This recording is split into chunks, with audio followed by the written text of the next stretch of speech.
Hi everyone, Sophie here from Sophie Stitches, and today I'm going to be showing you how to make the double crochet stitch. This is a UK double. In the US, this is the single crochet. So this is just a sample piece I made earlier, and so I'm going to show you today how to make a similar sample piece to this, which you can then expand up into a blanket or whatever kind of project you'd like to make. So for today's tutorial I'm going to be using this Paintbox Simply Aran yarn. This is their Tea Rose shade in colour 242. I'm also going to be using my 5mm Clover and More hook. If you've seen my previous videos you'll know these are my favourites. You'll need a darning needle to sew in the ends, and you'll want a pair of embroidery scissors just to snip off those ends when we're done.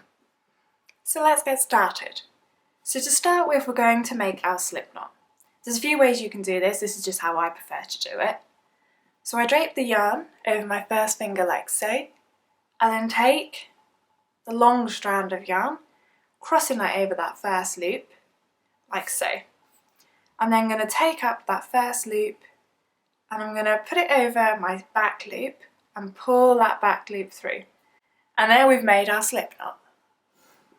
I'm then going to insert my hook and I'm going to pull on the long length of yarn that's attached to the ball and just tighten that up to my hook. Not too tight, this should still be able to move quite freely along your crochet hook. In terms of holding the yarn, I like to wrap it around my first finger like so.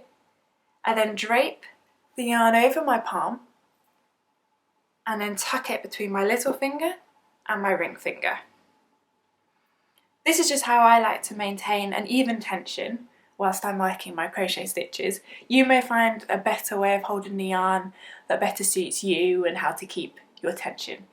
The only thing to bear in mind that it is important to keep even tension, because this is what will dictate how your final project turns out. So now we need to make our foundation chain. Now for today I'm just going to make a sample piece, so I'm just going to chain 14. So we're going to move that hook away from us, and then we're going to bring it over our yarn.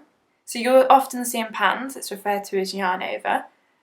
So we're yarning over, but then turning our hook around and we're pulling that loop through. So we're going to repeat that again. So moving that hook away from us, yarn over that hook and then pull through. So I'm going to do this 14 times. So always moving that hook away from me. And you want to make sure you maintain quite an even tension whilst you make this foundation chain. It's definitely something that comes with practice. When you first start, your tension won't be very even, but that's okay, and it just takes practice. We've all been there when we first started and everything looked a little bit wibbly wobbly and uneven. So again, just moving that hook away from me, yarning over, pulling through. So the length of this chain is what will dictate the length of your blanket. So one chain here is equal to one double crochet stitch. So however many double crochets wide you'd like your project to be, that's how many chains you need to make in your foundation chain. So I've got 13 chains and one more 14.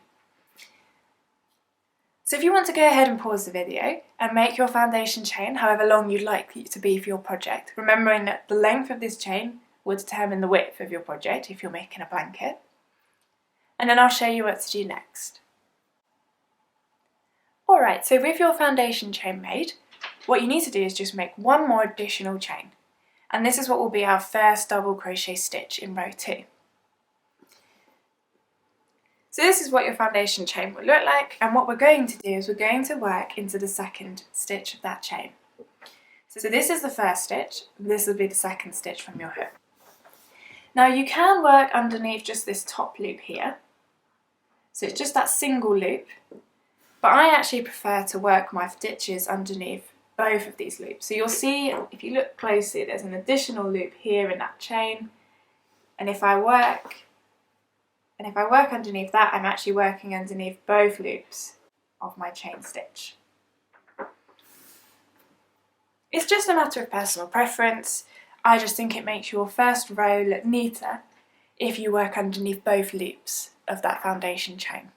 So not using this first stitch but going into this second stitch here, we're going to insert our hook. So you can see there I've gone underneath both loops of that chain, the 2 loops on my hook. I'm then going to, moving my hook away from me, I'm going to yarn over, grab that yarn and pull it through.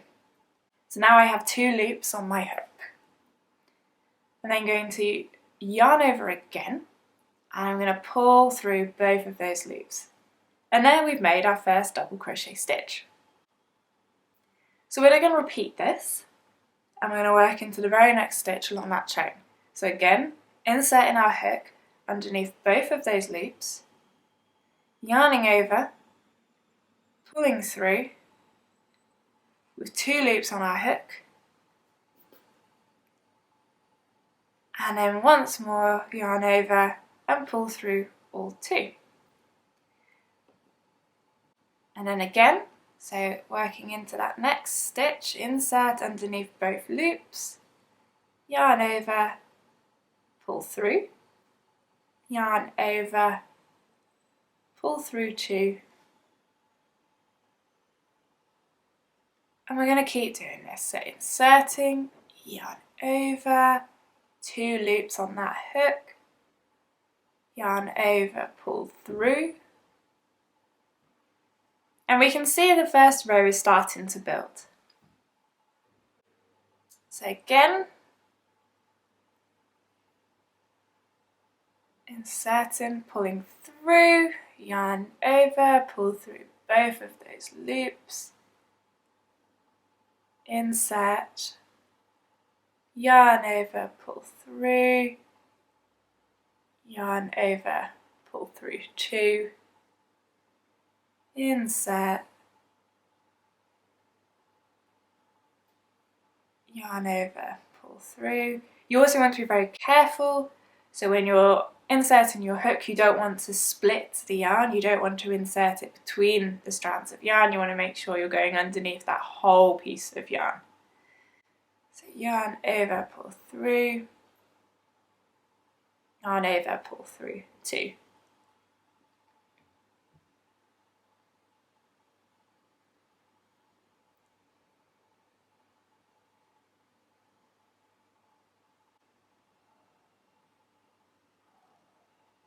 If you want to go ahead and just pause the video and repeat this all the way along your foundation chain, and then I will meet you just before that final stitch of the foundation chain.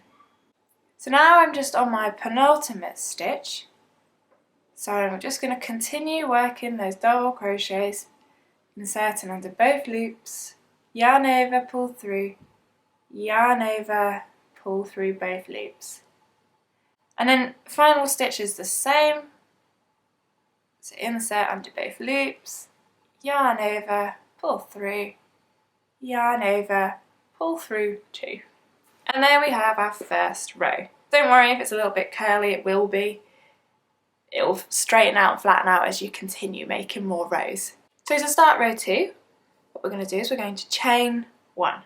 So yarn over, pull through, and then we're going to turn our work. Now I like to turn my work away from me, like so. You can turn it either way, but it will actually change how the size of your project look. And I think by turning it away from yourself, turning it anti-clockwise, that gives some neater edges and neater sides on your final blanket. So we're now going to work into the tops of the stitches from row 1. So if you look at the top, you'll see that there's 2 loops of each of those stitches. We want to work underneath both of those loops. And we're going to start in this very first stitch. So this is at the base of that chain 1 we just made, and we're inserting our hook underneath both of those loops, like so. We're then going to yarn over and pull through, and then yarn over and pull through 2. So now we're going to continue and we're going to do the same as we did for row 1, so working these double crochets all along this first row, always inserting our hook underneath both of those loops of the previous stitch. So yarn over, pull through, yarn over, pull through 2, and then into the next stitch, yarn over, pull through, yarn over, pull through 2. So inserting our hook, yarn over, pull through, yarn over, pull through 2, and into the next stitch, yarn over, pull through, yarn over, pull through 2. And we're just going to keep doing this all the way along our row. So if you want to go ahead and pause the video, and I will meet you just before the final couple of stitches of the row 2. Okay, so I have 3 stitches left. So just as before, insert your hook, yarn over, pull through both loops. And again, inserting that hook, pulling that yarn through, and pulling that yarn through both loops. So then we've got our final stitch here. So inserting our hook, and then we've finished our second row. So now we're going to make row 3 in the same way as row 2. So we're going to chain 1, turn our work away from us, and then work again into that very first stitch there at the base of our chain 1. So inserting underneath both loops, yarn over, pull that through, yarn over, pull through both loops. And then going into that next stitch, yarn over, pull through, yarn over, pull through 2. And then the next stitch. And so now we're just going to keep repeating this. So every time you finish a row, you're going to chain 1 and turn your work. And you're always going to work into the top of every stitch in the previous row. And you'll do this until you reach a desired length for your blanket. So now if you just want to go ahead and pause the video and keep on working those rows, and then I'll show you how we finish off our project. So I've just made an additional row. So I've got 4 rows in total, and I'm just going to finish this row off. So just working into that final stitch, like so. And then this time, I'm not going to turn my work and start my next row, I'm just going to tie it off. So you do that just by working another chain, but then this time we're just going to cut off the yarn, and then we're just going to pull that through like so. Pull that tight, and then that's finished our sample piece. Thanks for watching. If you like this video and you want to see more, please do like and subscribe. And until next time, happy crocheting!